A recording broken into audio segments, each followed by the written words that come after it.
What's going on, guys? Today we're going to be taking a look at our streaming desk setup. What's going on, guys? Today we're going to be taking a look at our streaming desk setup that we use here at Always Accurate Media Group. My name is Dwayne, and this is Always Accurate Tech Talks.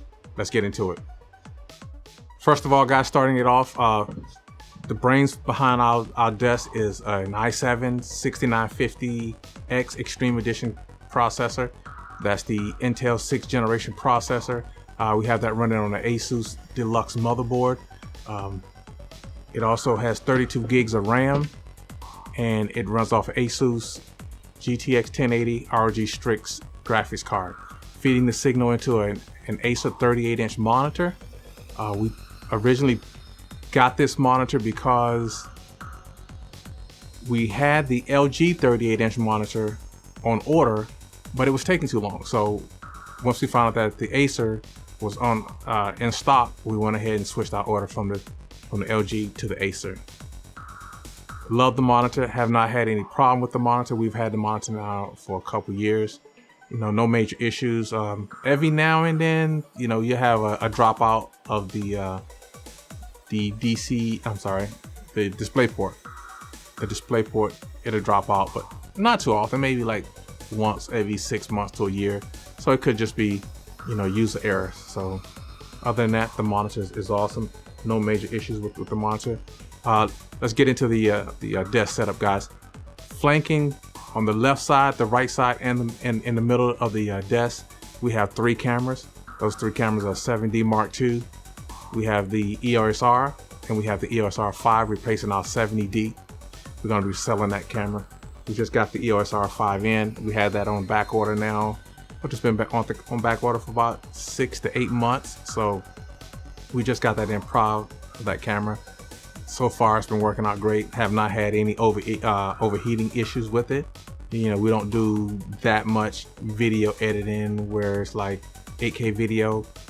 I really don't see the difference in 8K, 4K, or whatever. Very seldom do I see any difference in the 4K and the 1080p, to tell you the truth. This video is being shot in 1080p on a C100 Mark II. So these cameras have double duties. The EOS R is the backup to the C100 Mark II, and the EOS R5 is the backup to the C200. And I say backup because on the cinema cameras, I don't have a record limit, so I use them as backups. So the primary duty of these cameras, of course, is our photography cameras. So we use them for the EOS R5 is our main photography camera now that we've gotten it in, and the R would drop back to our backup camera for the EOS R5 when it comes to photography. Switching is handled on the desk by the A10 Mini Pro. Originally, I bought this device for my wife because she was having lung transplant surgery. So when she left for her lung transplant surgery, when she come back, she's a English teacher, so she would be able to teach from home. So I said I was going to get this device and I was going to surprise her when she got home, and that way she would be able to, teach her class from home and have different angles, kind of keep the class a little bit interesting for the students. Lighting duties, guys, are handled by the newer 1320 lighting system. That's a LED panel that's used. Panel is huge, so you don't really have to turn it at full brightness.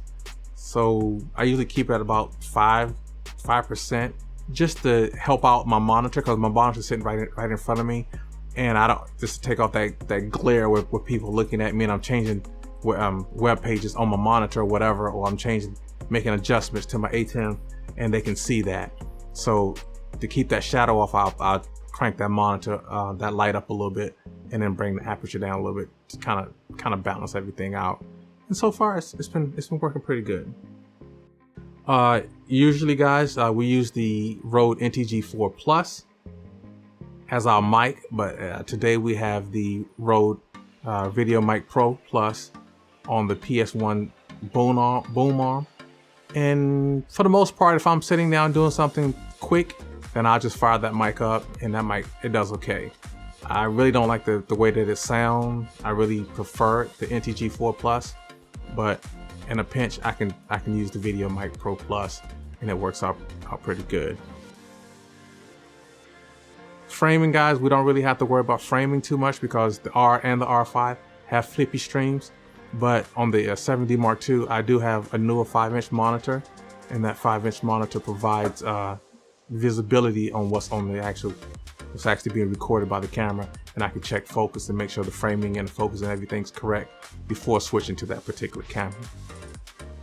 The mixer is the Yamaha MG10XU. This is an upgrade from my Scarlett II i2.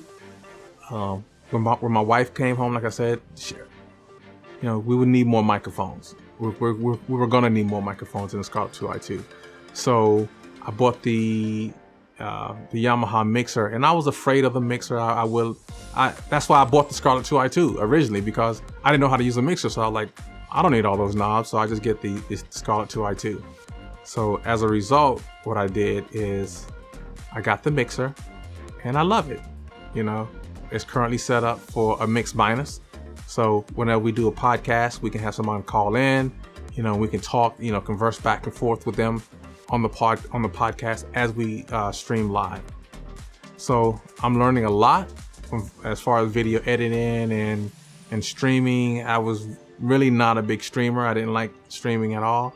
I really didn't like doing videos that much and photography, but I've grown to love it. And the more I learn, the more interesting it becomes. And I love seeing people when you have a client and you give them a final product and they have this big smile on their face. So that's the reason why we have a lot of this equipment.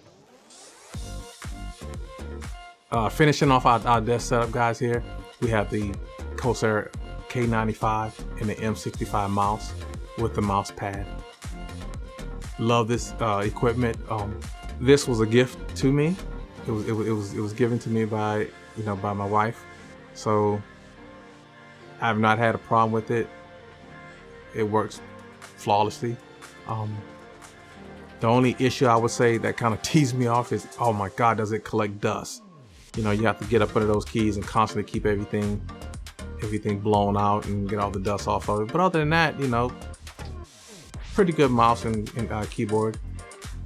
Every now and then it'll drop signal. You have to unplug it and reseat the USB pins a little bit, make sure everything's okay. But other than that, everything works out okay. So guys, this completes our tour of the desk setup that we have here at Always Accurate Media Group. If you have any questions, please leave a comment down in the comment section about any of this gear. I'm currently recording on the Zoom F8N. Tell me how this sounds. I was originally recording into the camera itself, but I said I was going to try recording into an external recorder and then putting it in the camera because I have more flexibility as far as the recorder goes. So you guys tell me how this sound. Other than that, like I said, leave the comments down in the comment section, and I'll see you guys in the next video. Have a good day now.